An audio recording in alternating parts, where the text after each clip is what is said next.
Hi, and thanks for tuning in. Today's notes are going to be on 15.3, the volume of spheres. The four things I'm going to be looking for in your notes today is the formula, the example of you trying to find volume, another example of you trying to find radius when you're given the volume, and then the word problem with the hemisphere. It's going to be at the end of the video. Let's go ahead and get started. The first thing you're going to write down is the formula, volume of a sphere. The volume of a sphere is the product of 4/3 pi and the cube of the radius of the sphere. So this is your volume formula.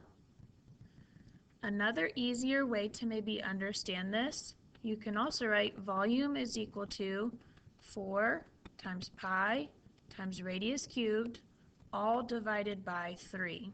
So if that might be easier for you, you can write it like that as well. Go ahead and take time now to pause the video, copy the formula down, or if you want to copy the newer formula down as well, you can do that, and then get back to us once you're done.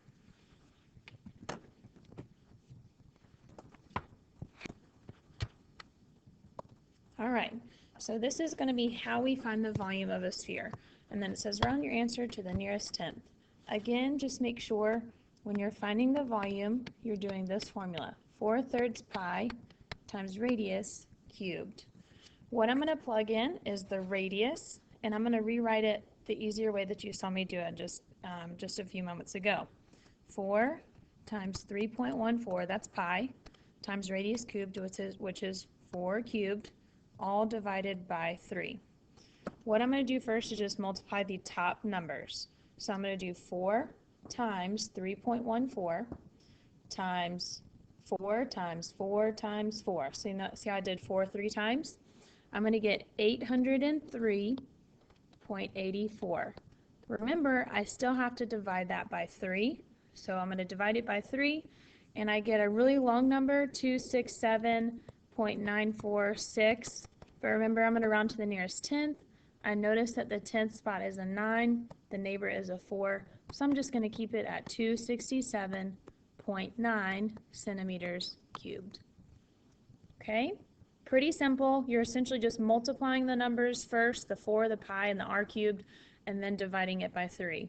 R cubed and dividing by 3 do not cancel each other out, so don't think that you can do that. That only happens, maybe, I don't know if it ever happens. Comment below if you know. The next one, you're going to take the time to pause, so I want you to try this one by yourself first. Once you're done, you're going to click play and watch to make sure that you got it correct. Okay, so go ahead and take the time now to pause and try. All right, by now hopefully you've gotten a chance to try the problem. Remember, your formula is volume is equal to 4/3 pi times radius cubed. So for this one, you needed to plug in 8 for your radius because this is diameter. Radius will be 8. So hopefully you found that flaw as well. So I'm going to do 4 times 3.14 times 8 cubed, or 8 times 8 times 8, all divided by 3. Okay, so get my calculator up. Here we go. 4 times 3.14 times 8 times 8 times 8 is a really big number, 6,430.72, and I'm going to divide that all by 3. I will need to round to the nearest tenth because it still gives me a lot of decimals. This is what it gives me so far, 2,143.573. Continues on. The 10th spot is a 5, the neighbor is a 7, so the 5 will round up to a 6, giving my final answer to be 2,143.6 feet cubed. How did we do? This next one you're going to watch, this is just finding the radius of the sphere. So this is just a little bit different because now you're given the volume. And notice the volume has pi in it. You are going to keep the pi in the volume since it gives you it just like that. That's actually going to make your life a little bit easier too. Remember, the volume formula is 4/3 pi radius cubed. I'm going to go ahead and plug in the 288 pi for my volume. But then that's all that I know. Okay, one thing I'm going to do first is I'm going to actually get rid of this 3 by multiplying by 3 on both sides. The reason why I can get rid of it is because 3 is being divided, so to undo it, I multiply it. So I'm technically just going to take 288 and multiply that by 3, and I get 864, still keep that pi, is equal to, now the 3's are gone, I still have 4, a pi, and a radius cubed. Here's the easier part about this. We need to get radius by itself. Notice that 4 pi is left, and we also have 864 pi on the left side. I'm just going to divide both sides by 4 pi, which means these 2 pi's will cancel, these 4 pi's will cancel out. So all I'm really doing is taking 864 and dividing that by 4. That is going to give me 216 as my radius cubed. That does not mean I found my radius yet. I essentially need to figure out what times what times what will give me 216. Or that's like finding the cube root of 216. The cube root of 216 is 6 because 6 times 6 times 6 will give you 216. So radius is equal to 6 inches. Okay? The next one you're going to try on your own. So if you need to pause it now and kind of maybe re-watch this again, you can. If you are ready, go ahead and try this one on your own. Take the time to pause this first. Once you're done, click play so you can check your work. All right, here we go. Checking our work now, we have volume is equal to 4/3 pi times radius cubed. In this case, the volume is 36 pi. So 36 pi is equal to 4/3 pi times radius cubed. Remember, I'm going to get rid of the 3 first, so I'm going to times by 3 on both sides. So these 3's cancel. 36 times 3 gives you 108. Still keep the pi. All that's left over here on the right side is 4 pi r cubed. To get r by itself, I will divide both sides by 4 pi. So 108 divided by 4 is 27, and those pi's just cancel out. So 27 is equal to r cubed. Remember, 27 is not your radius because it's saying what times what times what gives you 27, or finding the cube root of 27. I know the cube root of 27 is 3, so that means radius is equal to 3, and that would be in meters. How did you do? The last one talks about a hemisphere, and this one's going to take just a little bit of time to explain. It says the top of the silo is a hemisphere with a radius of 12 feet. What is the volume of the silo? Round your answer to the nearest 1,000.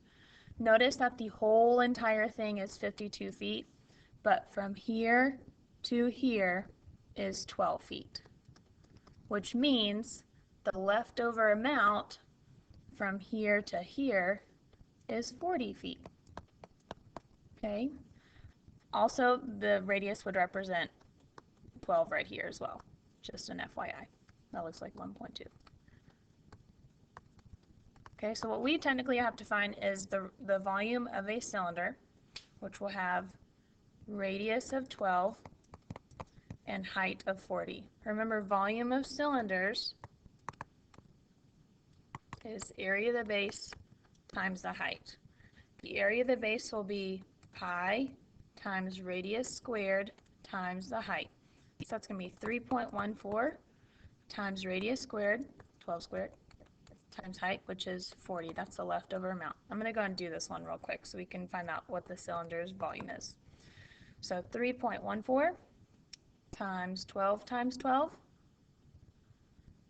times 40. I get 18,086. I'm going to keep that decimal for now. So once again, that was 3.14 times 144 times 40 to get the 18,086. All that's left now is our hemisphere. And remember, hemisphere is just half of a sphere. When you find your volume of a sphere, you're doing 4/3 pi times the radius cubed. Okay, so that's going to be 4 times 3.14 times 12 cubed, all divided by 3. We'll keep in mind that's a hemisphere, so we might have to do something at the end. I've got 4 times 3.14 times 12 times 12 times 12. That's going to give me 21,703.68, and then divide all that by 3. I get 7,234.56. Remember, this is a hemisphere, so this one would technically be a whole sphere. To get the hemisphere, I'm just going to half it. So I need to divide this by 2 to get half. So dividing by 2 gives me 3,617.28. Then I'm just going to add together the cylinder plus the hemisphere.